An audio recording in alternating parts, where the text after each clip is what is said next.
Let's make sure everything's working, and then we will begin.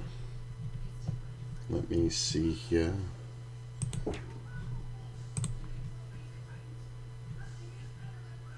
Alright, looks pretty good.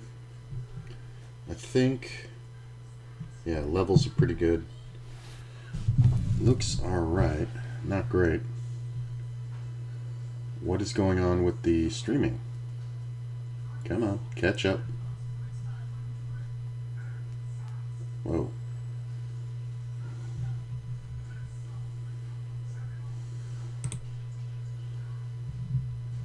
Weird.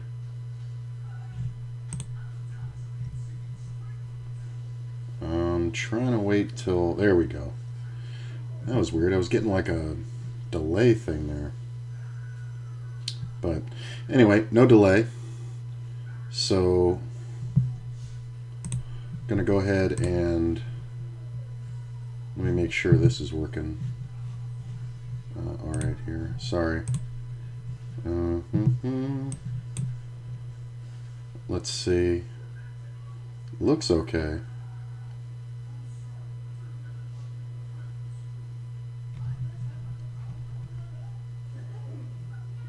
Yeah, that's alright. Okay. So, moving on to the, whatchamacallit, short stack strategy part 2. There's a lot of examples here, and we're just going to go through these, and feel free to ask questions and blah blah blah, and I will, I got a little surprise for later, so let's get it going. There's a long section. As the preflop caller facing a bet, 20 big blinds deep. Let's go ahead and take a look at the common scenarios you're going to be in and compare and contrast 40 big blinds deep compared to 20 big blinds deep. Here we are, big blind versus an under the gun plus one, 67% pot bet.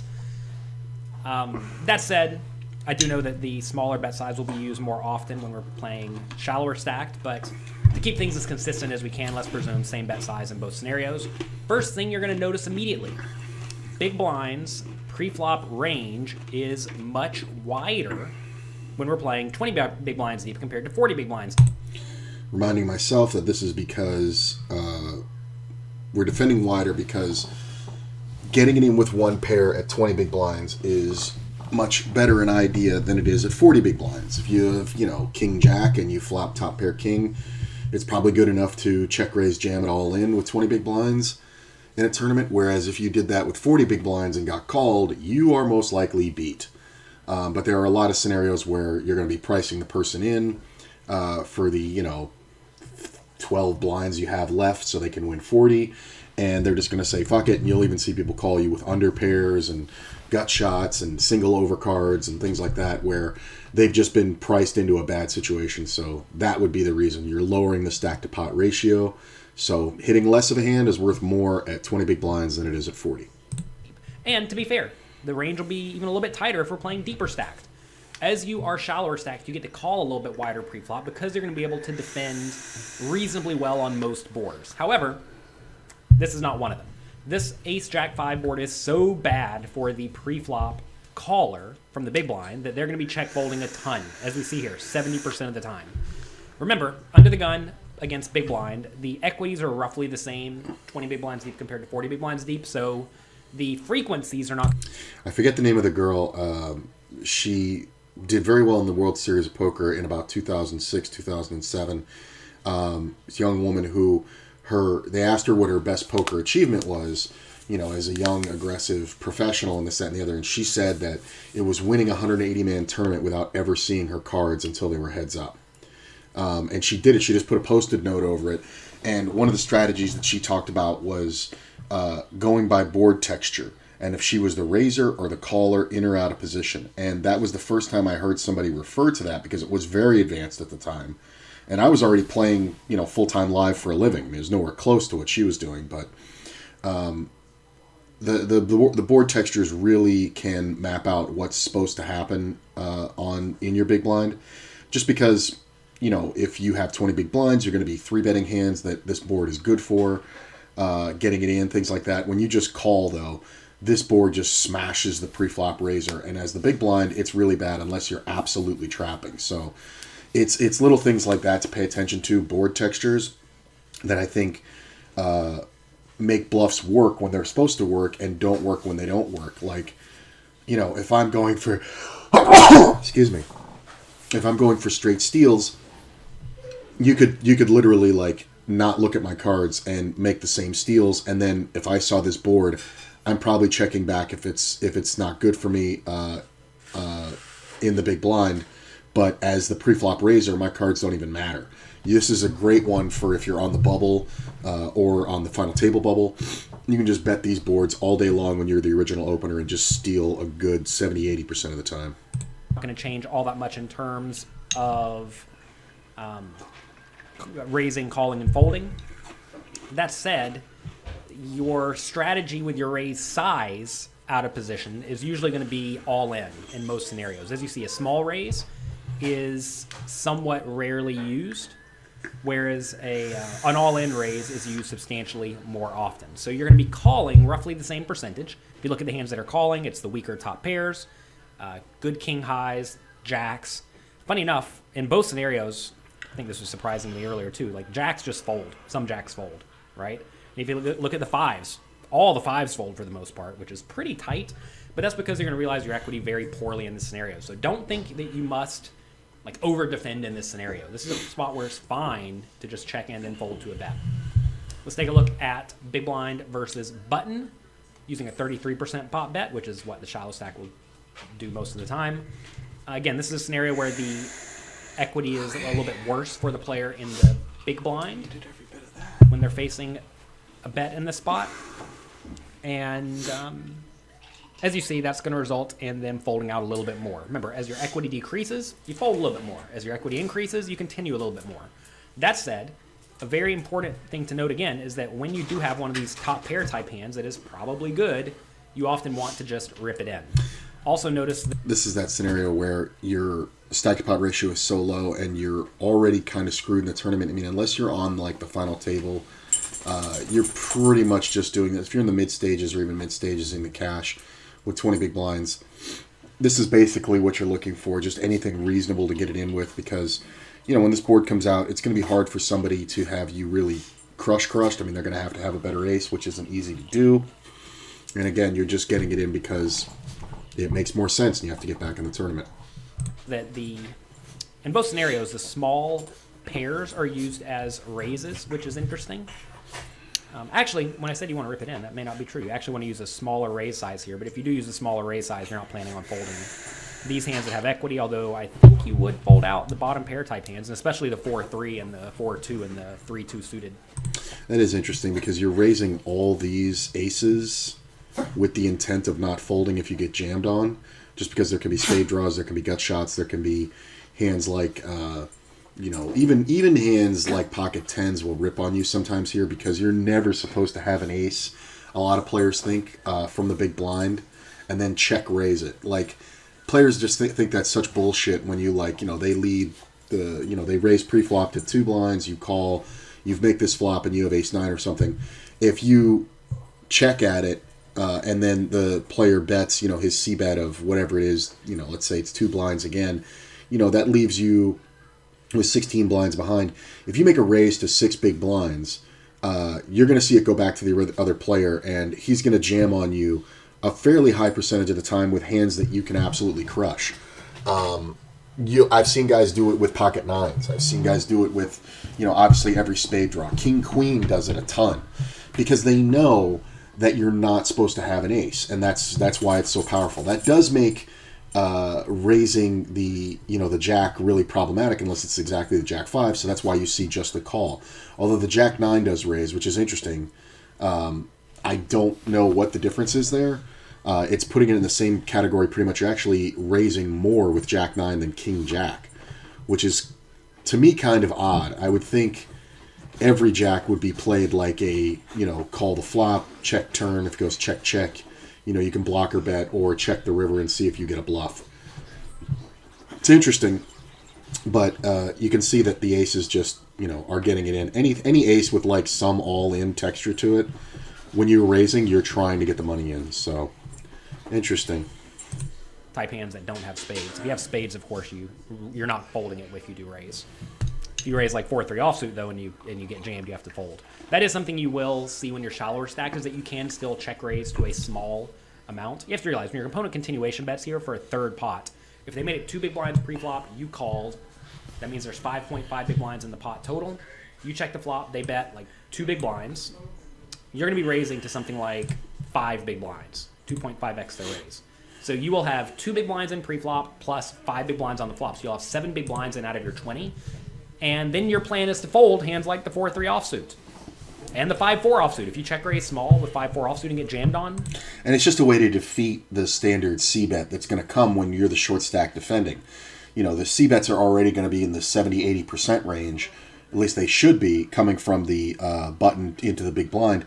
So in those instances, making the check raise small can scare that player so much, like that they're going to fold hands, you know, as strong as an underpair, you know, to the ace, as strong as queens, as strong as kings, because they just know that you're basically leveraging your whole stack when you make that raise. Now, what they don't know is the fact that you do have some check raise folds.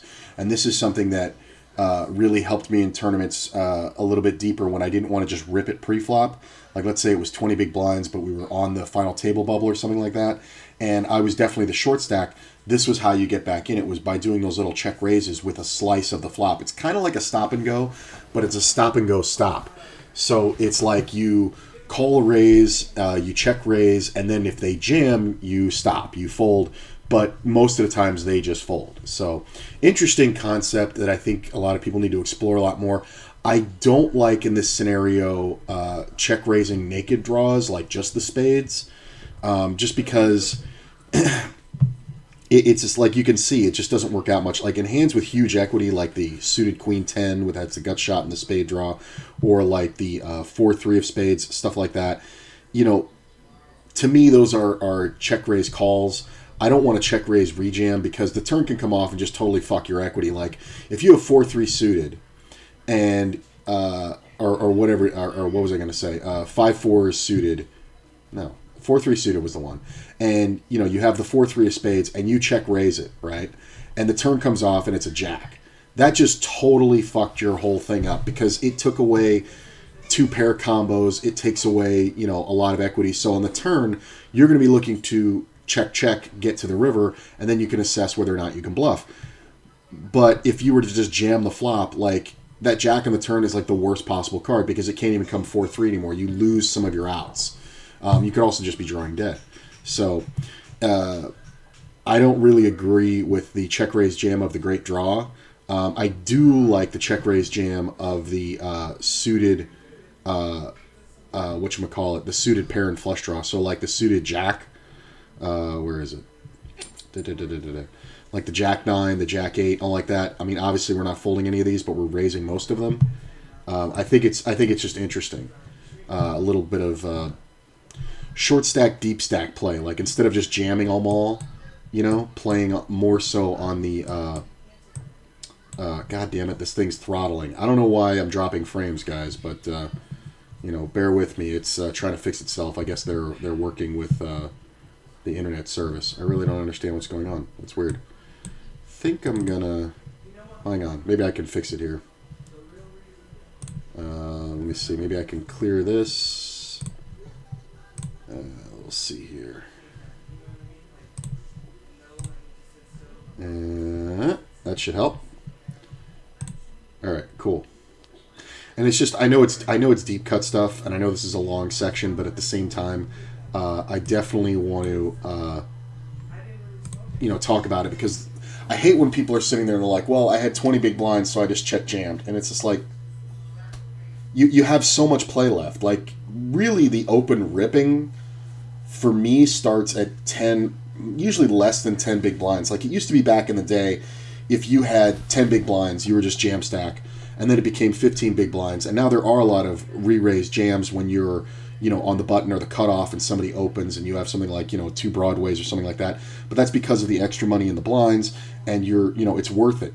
But in the big blind, like, jamming over a raise, usually not a great idea, because you're not going to get good value out of your good ones, and you're going to get called way too often because you're not going to get called often enough with your good ones, and you're going to get called way too often with your bad ones, because the initial raiser knows that if you had a super strong hand, you wouldn't want to jam it, because you're in the big blind. You could just call and take a flop and see what develops, and you're the guy kind of in the hot seat. You know what I'm saying? When somebody has you covered, you have 20 big blinds. So there's a lot more depth to it, and I think it bears pointing out throughout this section.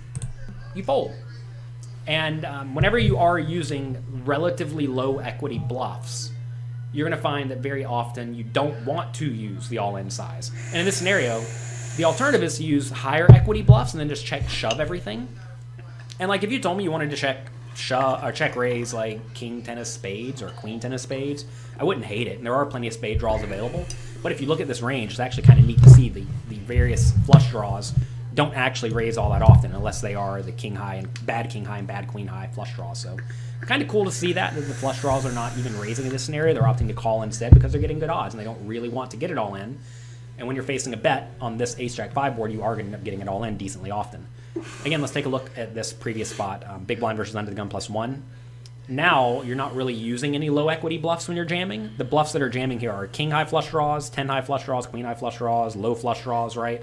So the hands that are jamming in this scenario are going to be all relatively high equity bluffs. But in this scenario, because we have fewer ace-x and whatnot, the better said high equity semi-bluffs, because you're getting it in and you have a lot of outs. The draws we're using are usually the lower ace-x. I'm sorry, the lower ace-x. The draws we're using are the lower gut shots, or some of the lower gut shots that plan on folding if they get jammed.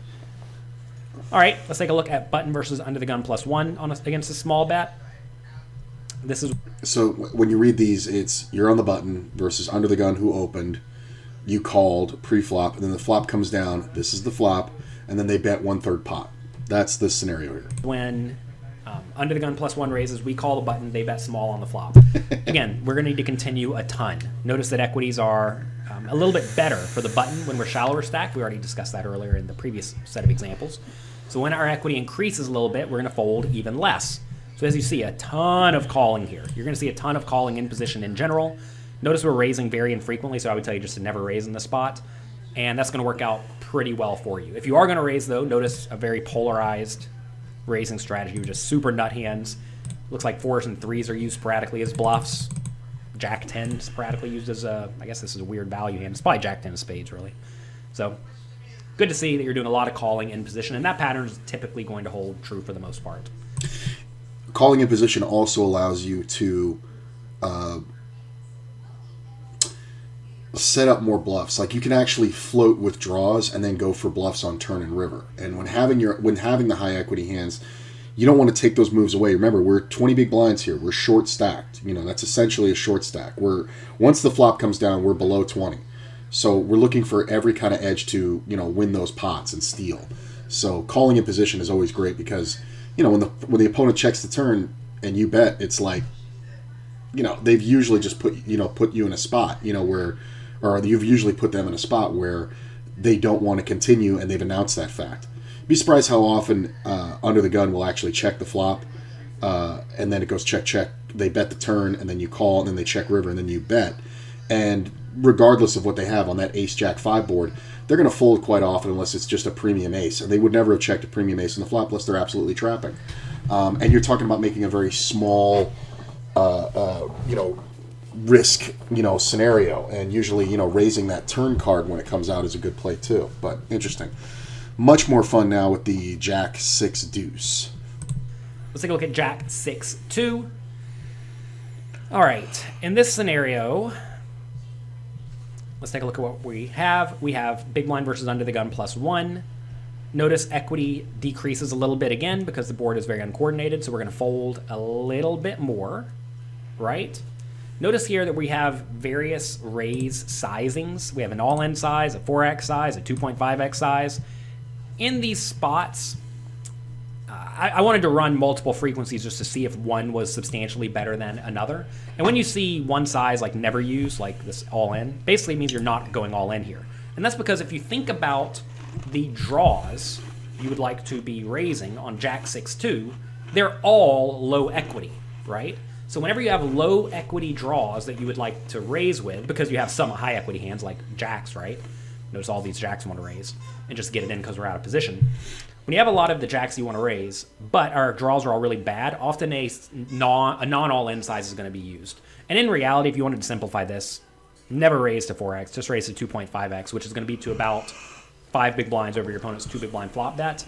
And that's usually going to be perfectly fine. Notice the hands that are raising are just reasonably high equity hands that don't mind cashing out their equity, like middle pair, top pair, bottom pairs with overcards, and then if you look at some of the draws that are raising, it's like some pretty bad draws, right? Like 5-4. You don't want to check shove all in with 5-4 because when you get called, you're drawing thin, right, to 4 outs, which is not really where you want to be. So the draws that are raising are usually pretty low equity. Like we see 7-5 suited raising, we see 10-9 suited raising. These are backdoor flush draws, I gotta presume.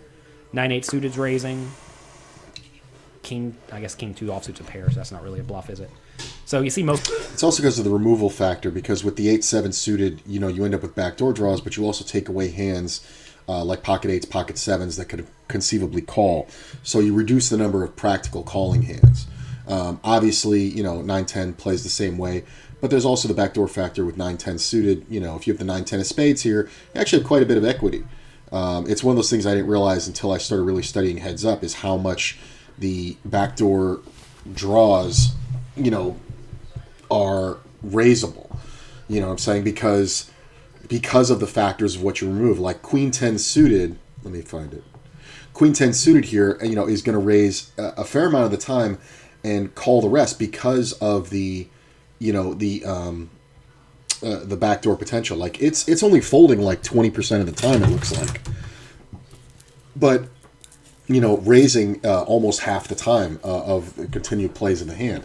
And then calling the rest, just because of that backdoor equity possible. I like the raise here with the Queen 10 suited. Plus, your opponent's not going to have too many jacks coming from under the gun +1. It's basically, if they continue, they have a jack or an overpair, and you can just, you know, ditch the hand. And sometimes it sucks when you raise that, you know, Queen 10 suited and you wanted to see the turn, but you have to like try to force your opponents to fold. You don't want to get beat by ace king when they don't make a pair, you know, things like that. Mostly bottom pair calls, some jacks call, some sixes call, but also you're raising with the jacks the majority of the time and raising the bad sixes the majority of the time and the best sixes. So kind of a cool strategy to see. But again, when you're out of position, you're doing more raising than normal to some extent. And that's just because we're going to realize our equity poorly. Like take this example, right? Big blind versus button. You see short stack we're raising 30% of the time. Deeper stack we're raising 20% of the time. That's because we can be happier stacking off with like any jack when we're playing shallow stack. Like right here, see Jack 3 is just thrilled to get it all in, right? Whereas Jack 3 is not thrilled to get it all in for 40 big blinds. All right, let's take a look at this. Again, we don't check raise using a all-in size here because the draws we're using are going to be quite bad, right? Like 5-4 again, 7-5 suited, 8-5 suited, 9-7 suited. Really just like a lot of backdoor draws that have some sort of backdoor straight draw. We're not using stuff like 10-4 suited because 10-4 suited. I'm going to pause here. I don't know why it's dropping so many frames. Honestly. Not good stuff. I really couldn't tell you why. I'm really trying to figure it out too. I'm trying to understand this here. Can I stream back? Let me try this. Hang on. Let me see if I restart that. Oh, yeah. Let me run this. If it drops for a second, just refresh.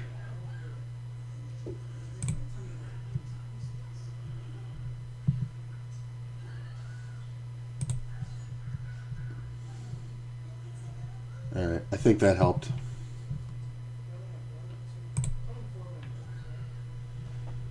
All right, come on. Yeah, that seemed to really help. There must be something going on with the local internet, so we'll just keep going. If it dies, it dies, man. It has no backdoor. Straight draw, right? I mean, I guess it does if it runs off perfect, but it's less likely than if you have like 5-4 suited. Interesting to see like king high backdoor flush draws opting to raise. Another thing I want to point out is that the nuts, like Jack 2, is slow playing a lot. Jack 6 slow plays some, but you see still some of your best hands are just opting to slow play. That said, the top pair type hands are just always raising and being happy playing for all the money. When you do raise, again, middle pair type hands, if you raise this and get shoved on, you have to call it off. If you raise the bottom pair type hands, again, it doesn't happen very often, but if you do, it's often going to end up being a fold, which I think is pretty nasty, but it's what the solver likes. Let's take a look at in position again. In position, you're just going to do a lot of calling, right? Same story as before. In position, do a ton of calling, and you're probably going to be fine. Let's take a look at 9-7-5. This is one of these boards that is very good for the big blind, or at least better than the other very uncoordinated boards. So let's take a look at 9-7-5. Now we are using the all-in strategy, and that's because a lot of our draws have plenty of equity, and we have a lot of pretty strong top pairs. Like notice the 8s are used to check jam here. The 8s that have overcards, right? 8s with overcards are pretty decent. Notice the pairs with gut shots are often very happy. And we've seen that previously when playing deeper stacked. These hands don't necessarily fit in the premium made hand category, but it looks like the solver does opt to play them very aggressively. It's cool to see that hands like 10-8 do not actually raise. They just check call against the 67% pot bet. I'm kind of surprised to see that. What about 6-4? It looks like 6-4 mostly calls as well. Guess because it has enough equity to call, right? If your draw is getting the right price to call, you don't really want to mess that up by jamming. It's an interesting thing that a lot of players did a couple of years ago, because of the the semi-bluff factor. Check raising on these draws being short stacked. It's like, yeah, you don't mind getting it in, but general wisdom now is that when your equity is so fucking high versus your opponent, you probably just want to let the draw come off. And plus, when you do call the player, you have to remember, if you check raise jam on flops like this with like 10-8, right? And you check raise jam, what are you getting called by? You're getting called by something that beats you. But if you check and call from the big blind versus under the gun, they have to wonder what you have. You know what I'm saying? Because nobody's jamming top set. You know what I'm saying? That's just not happening. People know that. So they're trying to figure out what you have. So when you call, you leave the door open and you keep your range wide and you allow your opponent to make mistakes. So let's say somebody does have like pocket, queens in this scenario, and you check and call and the turn comes off and it's a 4. You know what I'm saying? And then you check and then they check back and the river comes off and it's, nothing. It's a deuce. You've missed your draw, but it didn't cost you anything, and your opponent may just check back because they may think you're just absolutely trapping them. So it's a really interesting thing to do, a really interesting scenario. Plus, you'll end up in scenarios where, let's say the river's a 10 when you have the 10-8, right? So it's 9-7-5, deuce 10. Now, you don't want to bet that hand, but you would like to show it down. Check calling the flop, and then checking the turn. You can actually call a bet on the river because ace-king or ace-queen may go for it. You know what I'm saying? And also, it'll keep the pot small enough for the times when they do have the overpair that you'll be able to make the call because you've rivered some showdown value. It's an interesting concept that I didn't really get. It comes up a lot more in cash games, deep stacked, than it does short stacked in tournaments, but the same concept applies. And it is really, really fascinating to learn about once you get into it, that concept of he doesn't know what I have, and if I don't give the person any information, like just checking and calling gives the least information and continuing the hand. Like the absolute least information you can give is just folding. But if you want to stay in the hand, checking and calling gives up the least information, outside of timing, I guess. But it's interesting to me, and it's one of those things that's really fascinating, and I've seen it work very well. Where I've been able to bluff players. I had a guy in the last tournament that I took second in about a week ago. It was, I think we were down to like 3 tables, and we were both fairly short, and this is the basic scenario. The player raised from early position. I called in the big blind, and I did have something like a draw, and he checked, or I checked, and he bet reasonably, about a third pot. I called it. Turn came off, and now there was a one-liner on board. One-liner straight. I didn't have the straight still. I think I made a pair. And I checked, and he checked it back, and the river came off, and I checked, and he checked, and he rolled over aces. And it's like, I got to see the whole board, and I picked up so many outs going to the river where I would have had no real risk to bet 2-pair or a straight if I'd made it in a scenario, and this player refused to get equity. And it was just one of those things that was like, holy shit, this guy just totally like gave up on aces because I called him one time, one small bet. And probably rightly so. I mean, honestly. So it's just an interesting thing that happens when you keep your range wide, even post-flop. Pre-flop, yes. Post-flop, a lot of people don't do it enough. So that makes logical sense. Yeah, as you see, more raising being used out of position than before, 15% compared to 5%. And I would tell you want to have a raising strategy here. Like if you're playing 40 big blinds deep and you wanted to mostly call here, I would tell you that's probably just fine, or only call or fold. But playing shallower stack, you should be check jamming at least your top pairs in almost all scenarios.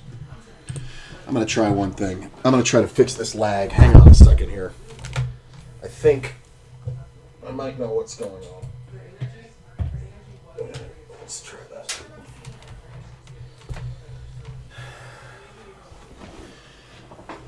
That may have helped a little bit. I'm not sure. I just reset up my computer, and when I did, I had to unhook everything. And one of the connections to the modem might have been a little loose, so maybe that'll help. Sorry about the lags. It's just whatever. But you guys will watch this on YouTube if you really want to see it anyway. Let's take a look at big blind versus button. Here again, top pairs are jamming, eights are jamming. Some sixes are jamming, not all of them, but some of them.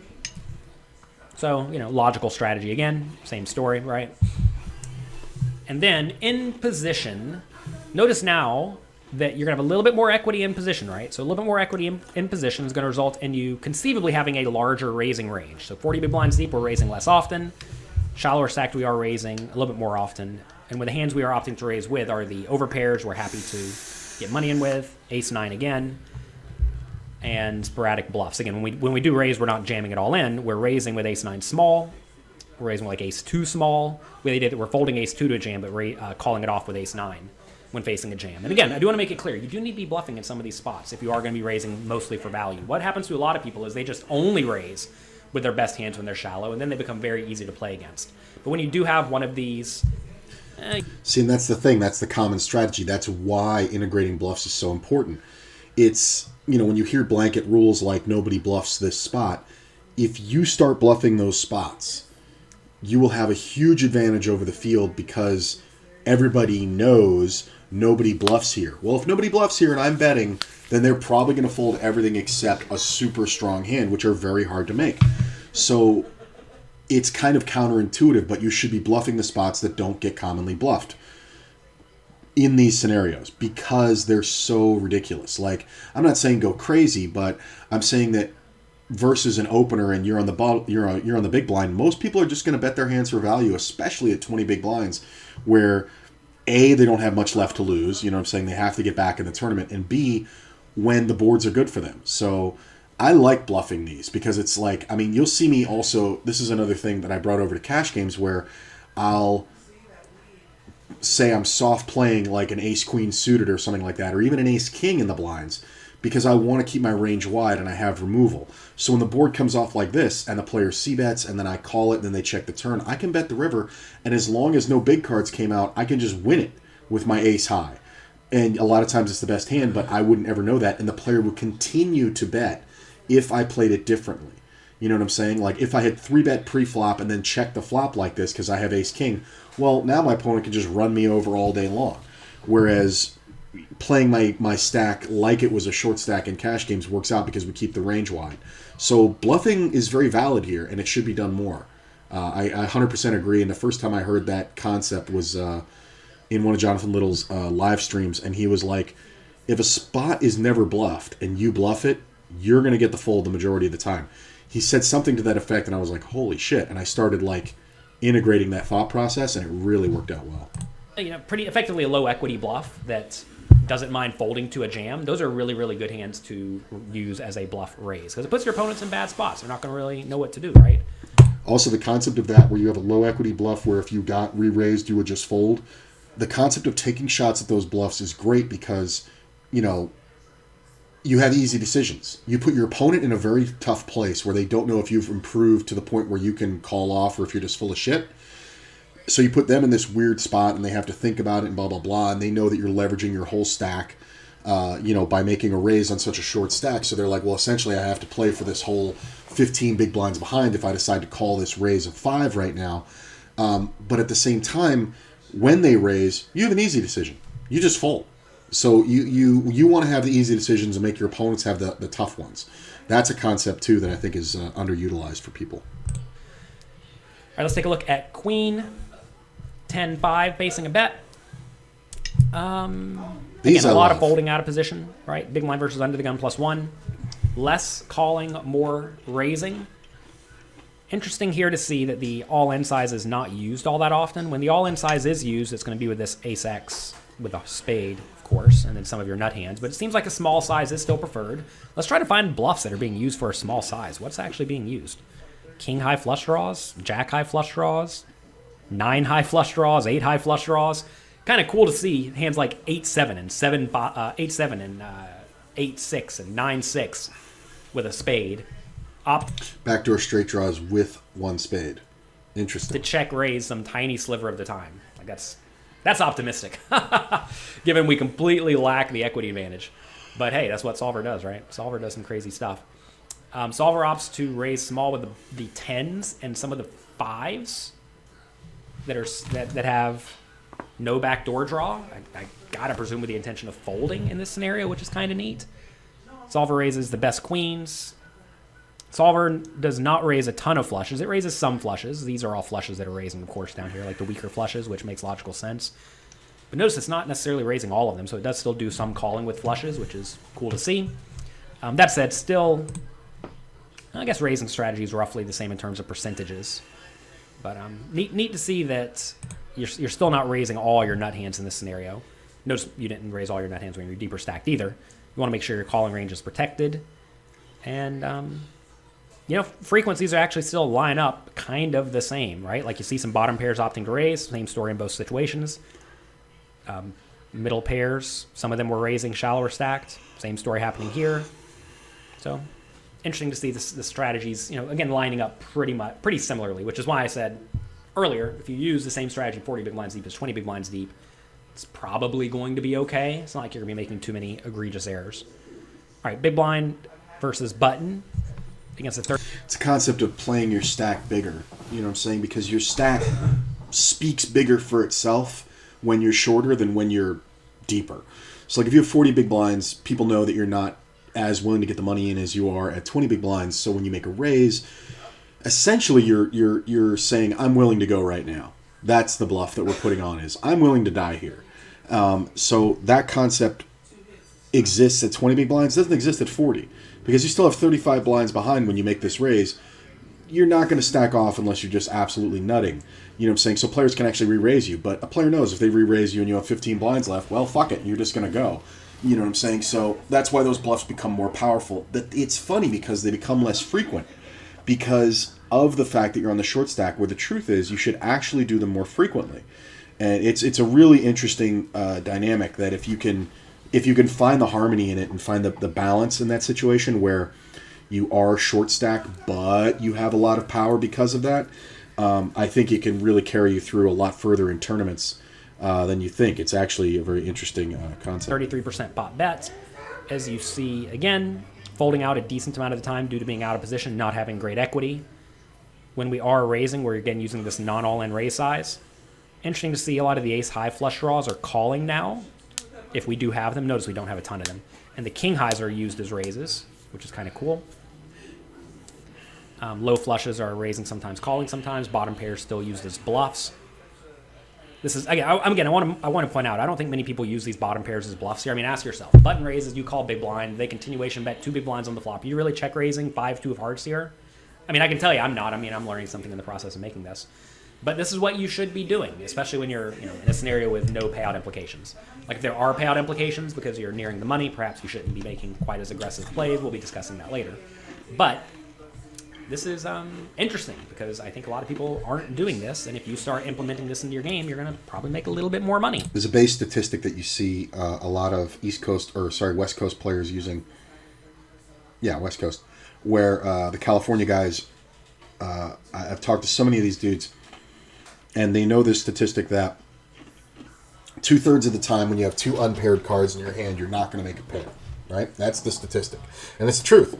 When you raise with Ace King, somebody calls you and the flop comes down. Only 1/3 of the time are you going to pair the Ace or the King. Right?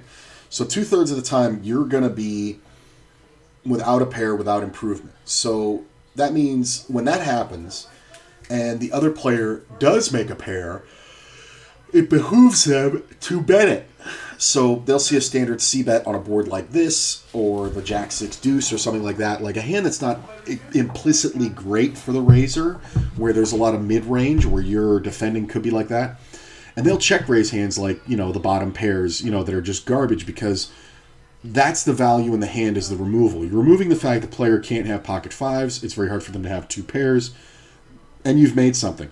And a lot of players will just ditch hands like Ace King and Ace Jack here without a spade in their hand. So having the 5 deuce, without a spade, it's kind of that same scenario where this hand has almost no value in this board. If there's any aggression, you have to fold. But if you can be the aggressor, you will see players just fold great hands like the Ace King of clubs here. What are you going to do with it? When you get check raised on this all spade board, with the Ace King of clubs in your hand, are you really going to take a card off versus a guy who's only got 13 blinds left, and he's most likely just going to jam it on you? Because I'm check raising the Ace Queen here. I'm check raising the King Queen, the Queen tens, the Ace 10 with the Ace of Spades. Like, unless the guy has the Ace of Spades in his hand, it's really hard to keep continuing. And even hands like as strong as Queen 9 with the King of, or King 9 with the King of Spades, or Queen 9 with the Queen of Spades, or with the 9 of Spades, it's super hard for them to continue, and people don't know that. So, you're talking about a button range that is super wide. We're not talking about under the gun where the player's more likely to have the Ace of Spades.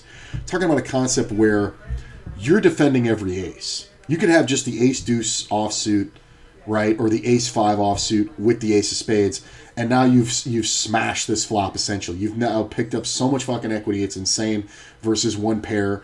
You're going to have 9 spades, 2 aces, and 2 fives that aren't, or sorry, 2 fives that aren't spades. So you're going to have 9, 10, 11, 12, 13 outs twice if you get the money in here and now. And, that's 58% or something like that. It's 56%. So they don't know you don't have that. So again, that's why you'll see the check raises there from the West Coast guys. East Coast guys, not as much. A little more conservative. It's oddly enough, Vegas kind of falls in the middle. So it kind of depends on the player's overall style. For me, it kind of depends on what my image is in the tournament at that table at that time. If I'm seen as very aggressive, I'm not going to make that raise.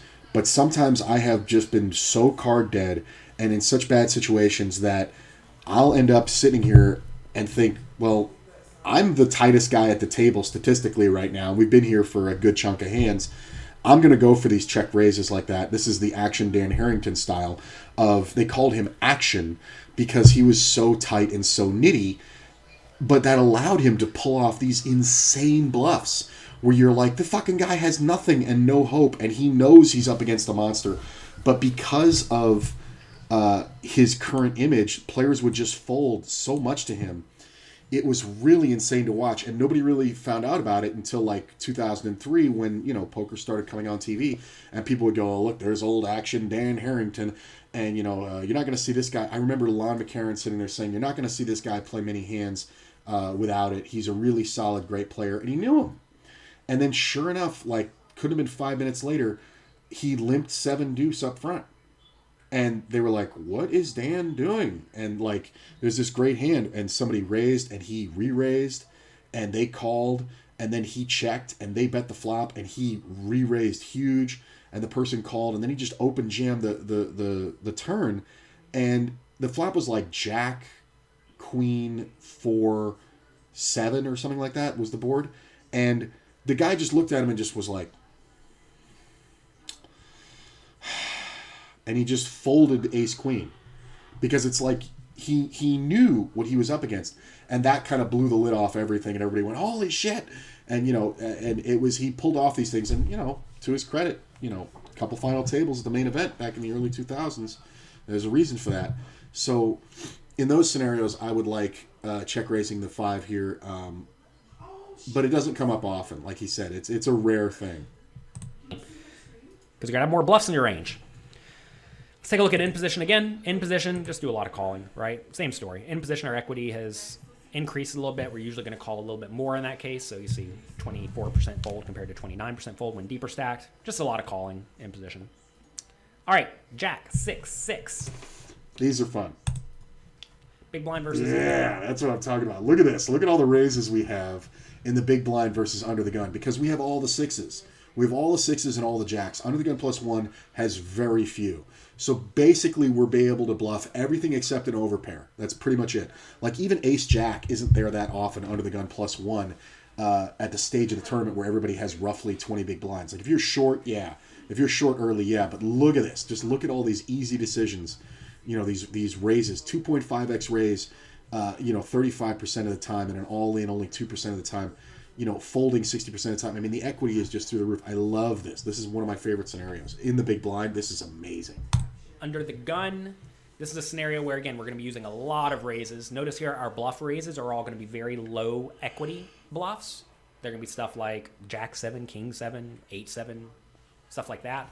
As well, not Jack 7, sorry, Jack 7's top pair. King 7, Queen 7, 8 7, 5 4. These draws are all really bad. This is another spot where you have to ask yourself, say you do defend big blind with 5 4 of hearts here, and it comes Jack 6 6. Are you check raising or are you check folding? Well, a lot of people check fold, and as you can see, the solver with 5 4 suited pretty much always check raises it with a backdoor flush draw. Same thing for 7 5, 8 7, 9 8, Queen 10, King 10, etc. Right? The solver is opting to raise these hands. When you're shallow stacked, this is a pattern that's always going to hold true. When the board is a low paired card that connects better with the big blind than the early position raiser, you are almost always min raising when you do continue. Okay? When you're continuing 20 big blinds deep, you are check raising small with basically your whole continuing range. Notice, to make this really clear, no calling range. No calling range on this scenario. It's a pretty cool spot. This is something I learned a few years ago going through doing solver work, and I mean, I've talked about this a bunch. Here's your calling range, the absolute nuts. That's the only time you can't raise. Poker coaching. Hopefully some of you are doing this. But I've made plenty of money in tournaments making this play. And essentially when you check raise something like 5 4 spades here, and you turn any sort of backdoor draw, you keep betting it, using a small size again, and then you jam it on the river some portion of the time. Yep. When you completely miss the turn, you often just give up. So understand when you check raise 5 4 spades and you miss, some of your other draws like, I don't know, King 10 of spades or King 10 of hearts or whatever, will have turned some backdoor equity. So you're going to continue bluffing logically on a lot of turns. It's a way to randomize and not do the same thing all the time. Like instead of just using the absolute random, when your hand improves, keep bluffing. You know what I'm saying? I know it seems simple because you picked up equity and that's really the reason, but the truth of the matter is, if you had something like a backdoor, straight and flush draw with a 5 4 suited, a 3, a 7, one of your suit can come off, a 4 or a 5. That's a lot of the deck. So it's a majority. It's probably about 60% of the time.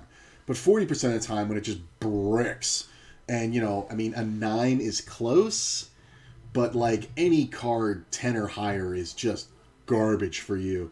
And you can just go, okay, this is the time to abandon the bluff. And you can use the deck as your coach as to when to keep bluffing. So it's an interesting concept that, it's always easier to bluff when you pick up equity. But I think if you adhere to that and shave off just a few points, you can find when you should just go bet. Because you're trying to convince the person you have 6s. And you're not just going to check jam with a 6 here, you know what I'm saying? You're going to check, and you may check raise the flop because that might look whatever. And then you keep betting the turn, and they're going to go, I don't know yet. And then you jam the river, and they're going to go, well, fuck, these aces are no good. You know what I'm saying? Because they're going to have had something to continue with you against. And it's really an interesting concept. And by playing this way, you're obviously just going to crush your opponent when you have a jack or a 6, right? It's a cool spot. As you see, big blind versus button, also basically no calling strategy. On these low paired boards, no calling strategy, right? Same story as before, check raising the cards that wrap around a 6 or a jack. So we see like Queen 10 check raising, right? We see stuff like 6 7-5 suited, 8-5 suited, 7-4 suited. Notice the draws that are check raising that are lower usually have backdoor flush draws. The draws that are check raising that are higher, like Queen 10, don't have to have the backdoor flush draw. And that's because they just have additional equity with the queen, whereas this like hands like 7-4 need to get a flush or a straight to make a good hand by the river. But same strategy as before, right? Doing a lot of check raising. A little bit more folding, but when you're continuing, you are check raising small. Then, in position, same story. A lot of calling. A little bit more raising against the bet, which is neat. With just ace-jack, mostly. Ace-jack for value. Pocket kings for value. But again, this is one of these spots where I realize that 22% raising range is actually a substantial amount. If you told me you wanted to call in the scenario close to 100%, it's probably fine. Okay, let's take a look at King 6-6. So, the low paired boards, you want to be doing a lot of raising. What about the high paired boards when we're shallow stacked? What do you think? Take a second, think about it. It's actually an interesting spot. Well, turns out a whole lot of raising as well. Paired boards, you want to be doing a lot of raising. As you see, no calling strategy, 20 big blinds deep. And that's because if you take a look at these boards, look at all the kings we have. We have all of them. Literally all of them. Whereas the under the gun +1 raiser does not have all of them because they're not raising king 5 offsuit under the gun +1. And even if they're on the button, they're not going to be raising king 2 offsuit, right? So this is a spot where you get to raise all your 8s, really all of your continuing range. And again, your draws are going to wrap around the king and the 6. So we see like 7-5 suited, 8-7 suited, Queen 10 suited. Queen 10 offsuit folds, which is neat. What about Queen Jack offsuit? Queen Jack offsuit raises. What about Ace Jack offsuit? Folds a lot of the time. So we see when we're continuing, we're raising or folding. Still a ton of folds, though. I want to make this clear. Our equity is garbage. When your equity is garbage, but you actually do have a bit of the nut advantage. We lost like 10% of the equity, but we gained so much more of the nut range advantage that it does allow for a lot of those bluffs to come in. So it kind of evens out because of that. But it's interesting because, like you said, we do possess all the kings. It's because we have literally every king. You do get to use a mostly raise or fold strategy. Main exception to this is ace X, because notice we don't actually have all the ace X's, whereas our opponent's range is going to be loaded up with ace X's. So paired boards, shallow stacked, you're check raising your entire range when you're 20 big blinds deep or shallower. Really like 22, 24, 25 big blinds deep, you're still check raising most of your range. Same story, big blind versus button, check raising entire range that we're going to continue with. Notice, by the way, some hands like ace highs are check raising in both scenarios. You don't really want to check raise the ace high hands, but it's the best option. It's the best way to go about balancing your range, and it's also a really easy strategy to implement. Whenever you see the solver just like using only 2 options, it makes your life really easy because then you don't have to worry about calling. So you know on paired boards besides ace X, you're going to be doing a lot of raising. I mean, notice here like you also lack all the ace X, right? Which is why you don't want to be raising on ace X. Notice again, the draws that are raising are suited cards that wrap around the king or the 6 in any way. And plus, when you do have an ace, you take away combos of ace-king from your opponent. So that's the other reason why you can raise the shitty aces. Then queen jacks and queen 10s. Not stuff like queen 9, because notice that doesn't have backdoor straight draw, actually. Notice stuff like ace 7 raises. But like all these random undercards without backdoor draws, they just fold. What about 5? So you see the very weak hands like 5-3 and 5-4. They don't really wrap around the 6 great. Those fold. Notice the solver much prefers cards that have an overcard to the 6 to check raise, like 9-7, 10-7, Jack 7 even. I mean, like Jack 7 is clearly not even very good. But like these draws with backdoor draws, solver thinks are good enough to raise too. So cool spot, right? All right, let's take a look now when we're in position. So that was out of position. Out of position on paired boards, we're raising a ton. Very key takeaway from those 2 spots. In position, though, we're still just calling a lot. Right here, king, king, 6. Now notice we don't actually have a lot of kings. We have some, but so does our opponent, right? Our opponent raising under the gun +1 has roughly the same kings. And they don't have perhaps quite as many of these slightly weaker hands. So even though we have a slightly higher amount of equity, because our good kings we're going to 3-bet. You know what I'm saying? Our ace kings we're going to 3-bet. You know, so we're not going to have as many of the kings because we're going to be folding out hands or 3-betting hands like king jack and folding out hands like king 7 and down. You know, things like that. We do have the king 9s, king 10s, king queens, obviously, all that kind of stuff. But yeah, the king jack offsuit or the king jack suited we're going to 3-bet, and then the king jack offsuit we're calling. So it's a distinction here as to what we hit when we hit it. So not much, but a little bit. We're still just going to be doing a ton of calling in this scenario. Almost no folding, right? All right, now let's take a look at 7-4-3. I'm a sadist, but these are my favorite. These are my favorite, especially from the blinds. These are the ones that, well, before I did it thousands of times, would really get my heart pumping. But I still love doing this stuff. Like, when this flop comes down and I'm the defender, oh, there's so many things I can do because I have the entire range of the deck, and I can just totally fuck with somebody's reasonable range in position, even under the gun. 3. Again, out of position, we're going to be doing more. Look at all the detail. It breaks down every single combination of, suited kings and the suited, queen jacks, things like that. Like, this is what I'm talking about. We just have so many more combinations of hands in our range, in the big blind versus the under the gun +1, that we have the ability to fuck with him so much, and we still have 42% equity standard by what we're defending with. So it's like, look at how much we get to play. And the 2.5x raise when he c-bets on this board is just torture. Like, the only thing you can do wrong is really raise too big, because you don't want to give your opponent easy decisions. When you make small check raises, like they make it 2 and you make it 5.5 blinds, you just really put their head in a pretzel, because they're like, shit, well, it's only 3.5 blinds for me to call, but am I just fucked here? Like, they just, like, it kind of makes them go, oh my god, I don't know what's going on. Until you get up to like the $100 buy-in tournament level, you can really screw with somebody and get them to see the monsters under the bed by making these small check raises. It really does mess people up. Raising across the board. A little bit more, right? Notice our equity is roughly the same. We're going to be check raising in this spot with our 7s, our 4s, some of the 4s that have gut shots, right? You're check raising stuff like 6-4 to get it in, 6-3 to get it in, etc. And not quite as many 6s and 5s are check raising, because now if you check raise with a 6 or a 5 and get jammed on, you have to fold, which is annoying, right? So you don't check raise those. Instead, you're going to opt to use slightly weaker draws. And now the term draw starts to get pretty loose, because if you look around this range, what is actually raising? Ace-9 offsuit? Kind of weird. King-2 offsuit? Really weird. Ace-2 suited for a bad gut shot? Pretty weird. King-2 suited, bad gut shot. King-9 suited. I suppose these are heart draws, right? So King-9 a heart draw. This all makes sense. So fine, heart draws can raise. That makes logical sense. So yeah, flush draws are raising that are high equity. The lower equity flush draws opt to call. Notice again, the non-all-in size is used still for the most part, so that's pretty neat. Now let's take a look at big blind versus button when they make 76% pot bet. Notice a little bit more folding. Equity goes down. We're facing a bigger bet size. Sure.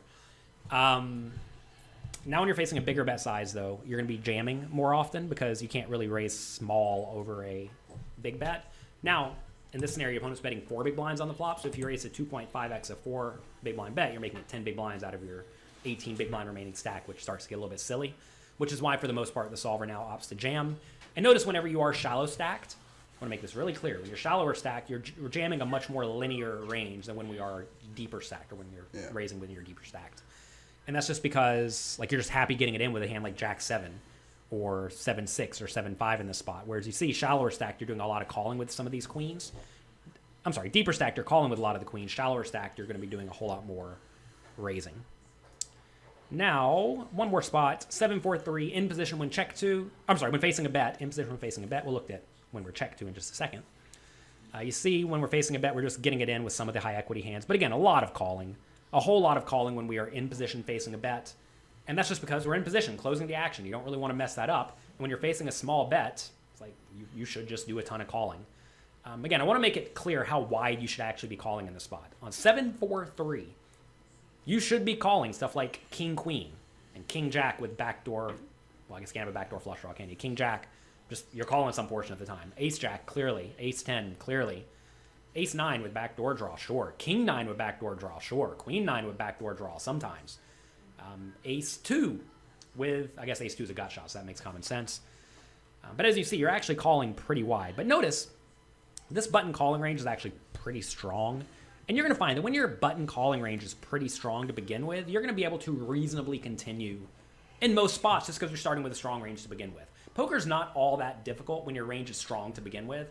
It gets more difficult when you're playing like a much wider range, like this range, when you're playing all sorts of junk, right? When you're playing all sorts of junk out of position, that's where you start to have to get a little bit creative, a little bit optimistic. Like check calling out of position with king jack offsuit on this board feels really dirty against a 67% pop bet, but it is what you should do. Notice queen jack offsuit calls against a 67% pop bet some portion of the time.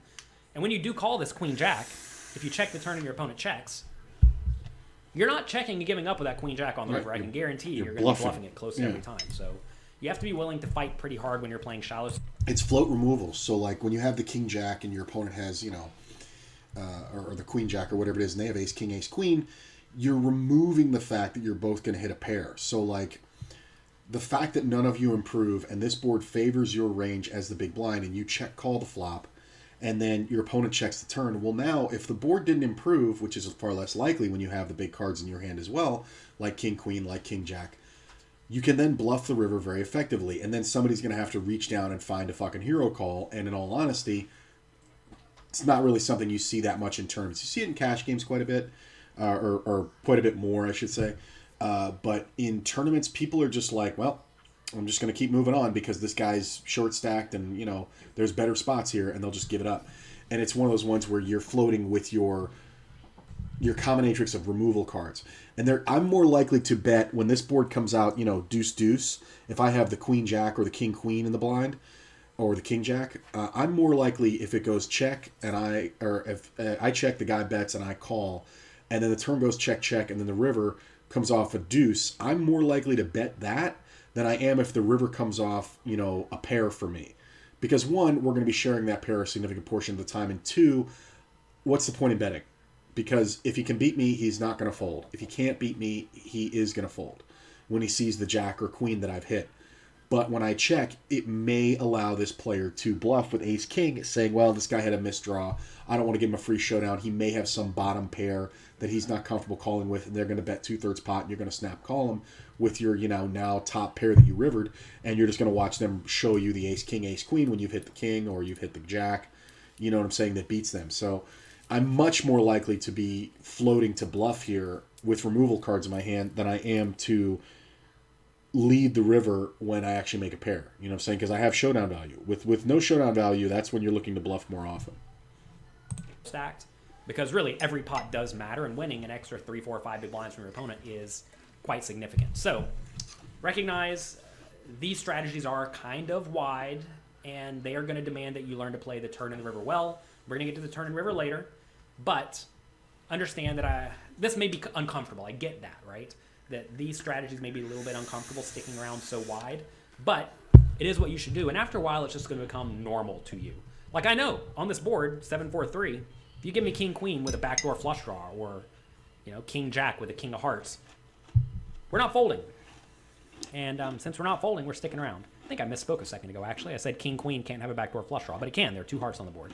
So if you have the king of hearts or the queen of hearts or the king of hearts or the jack of hearts, it makes logical sense to stick around. And that's way easier than if you don't have a backdoor draw, that's for sure. So make sure you can read the board. Reading the board is a very important skill. So anyway, there's a lot of examples when you're shallow stack facing a bet. You got to get in there and battle. That said, once you understand what hand values are deemed as acceptable, like over cards with a backdoor draw, you know to not fold those, right? And once you know to not fold those, it's not all that difficult to stick around reasonably well, because eventually you'll just start to see patterns like this of which hands have the proper equity to call. If you got the proper equity to call, you stick around. And if you don't, well, you fold. That's why focusing on bet sizing is so important, either betting or calling, because you have to know whether or not you have the equity to call or if you need to be making bluffs. This test is going to be hard, I can tell you, because this is a very dense section. So if I say I'm wrong, let me correct myself.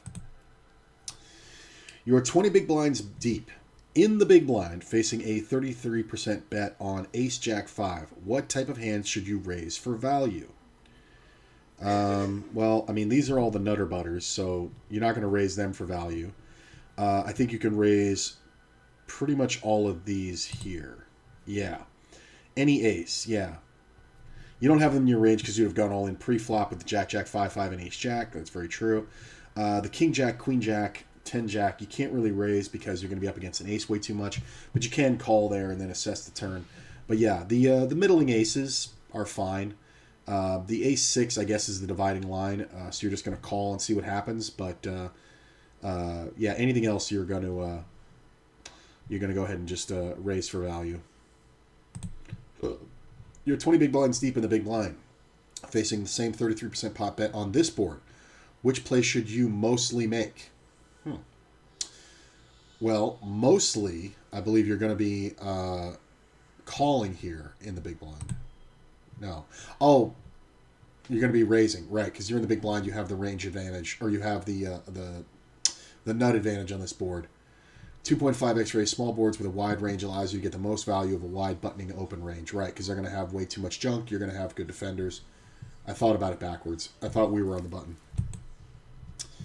When you're 20 big blinds deep in the big blind facing an under the gun +1, 67% bet on this board, should you go all in more or raise to 2.5x more? Well, you're going to be going all in more because the stack to pot ratio is going to be far too low to make your raise have any meaning, really. Yeah. The players, and that's the thing too, is that you have to know this about frequencies. When you raise under the gun +1, if you decide to c-bet this board, you're going to be c-betting it bigger because the frequency at which you are improved by this board is so low. When you have a low improvement frequency, your betting needs to be higher because you're not going to be betting as frequently. If this board was ace, 7 deuce, you're under the gun +1, well then you're going to be improved by this board at a high frequency. So then your bet can be a lower amount. You know what I'm saying? So you're going to be betting it more often so you can bet less. If you're going to bet the board less often, you need to bet higher. You know what I'm saying? So it's like you have your bet sizing and the amount of times you're going to bet. If you're going to bet more, you know what I'm saying, on a board that improves you, you need to bet lower. If you're going to improve less, you need to bet higher. You know what I'm saying? So when your opponent makes this bet, they're telling you this board didn't improve them. If you got raised under the gun +1 and the player, bet this board at a small range, this would be where I would be worried about being up against an overpair, a big overpair like aces, or a set. That's when I would be worried about it because most of the time people know they're going to have to put a little bit of extra pepper on there to get you out of the pot as the big blind because they're basically saying, look, I didn't improve and you didn't improve, but if you didn't hit this board, I have the best hand with ace king, ace queen, you're going to have to fold. Like if you have something like jack 10, I don't know, what are the hands? Maybe queen, jack here. You know what I'm saying? Offsuit. You have nothing going on. You pretty much have to just check fold these. And betting, but if the guy bets small, you can actually continue and try to pick up some backdoor equity. So it's an interesting concept. You're in the big blind facing under the gun +1's 33% bet, so you've checked on jack 6-6. Should you call or raise more often? Raise. You have the nut advantage. You have all the sixes. You have all the jacks. The under the gun +1 does not have any sixes. Very rarely are they going to be raising a 6 here. The only 6 they're going to be raising is pocket 6s. Even ace 6 suited is not really raisable. It's the worst ace in the deck. This is one of the better boards. If it was jack 5-5, be a different story. But this is one of the better boards to check raise. It's not much different at jack 5-5, but it is a little bit. When you're 20 big blinds deep on the button, facing a 33% pot bet from under the gun +1 on king 6, what should you do with hands like 8-8 and 3-3? For me, that's a raise. Wrong. Call. These are decently strong hands that beat all your opponent's bluffs. But if you raise and get called, you'll usually be in bad shape. Oh, okay, I see. So since we have showdown value, we're just looking to call. Okay, that makes sense. I don't really like that with 3-3, I gotta say. Because if a 6 comes off, we get counterfeited. But I can see it for 8-8 and 7-7. I don't know about 3-3, though. I know 5-5 is a raise because of removal of cards, but I don't know. That one's interesting. I'll have to go back and look at that. Okay. So we're going to mark this as complete.